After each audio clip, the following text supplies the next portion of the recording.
especially deal with hogs and black bears where you're at, is there any other species of trees that produce some kind of mass that you like to hunt over some of the other ones?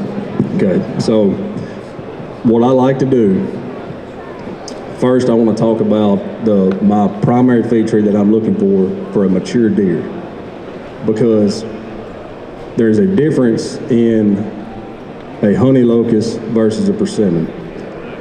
A deer prefers a persimmon over a honey locust, but most of my success on mature deer comes off the honey locust. So it depends on if I'm looking to kill deer or if I'm trying to target a mature deer. So when I'm out and in Arkansas, I want everybody to understand this. We're allowed 2 bucks and we're allowed 4 does in the state of Arkansas.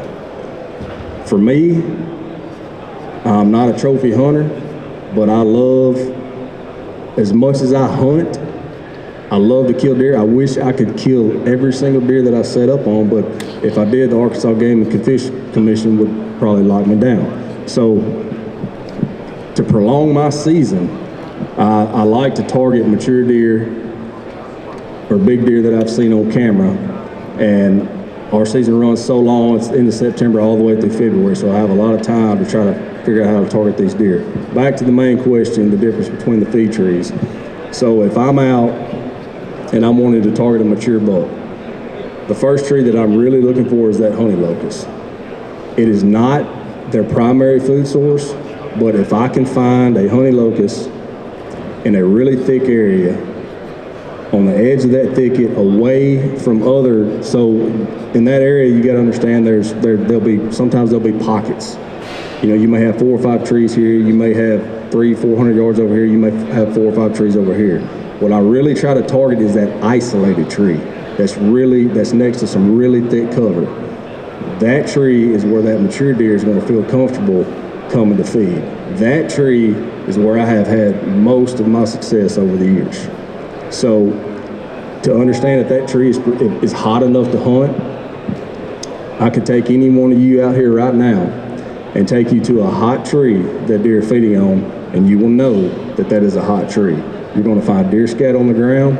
It's going to be padded out, and the ground, the drip line of the tree, if this is the tree right here, the drip line on, say, a big honey locust is going to be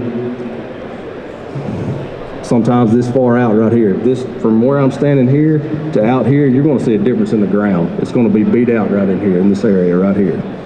So that is going to determine a hot tree, and this is where I really like to try to set up.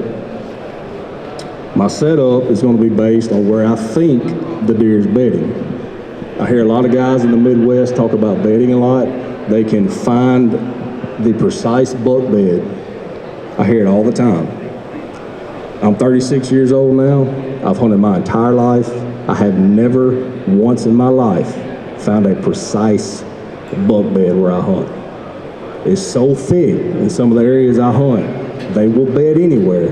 There might be a 60-acre thicket right over here, but you ain't gonna go in that thicket and find that precise buck bed because he's gonna move around in there. I just take common sense, where I think that deer's bedding, and that's how I figure out how I want to make my setups, what wind I need to set up for that tree.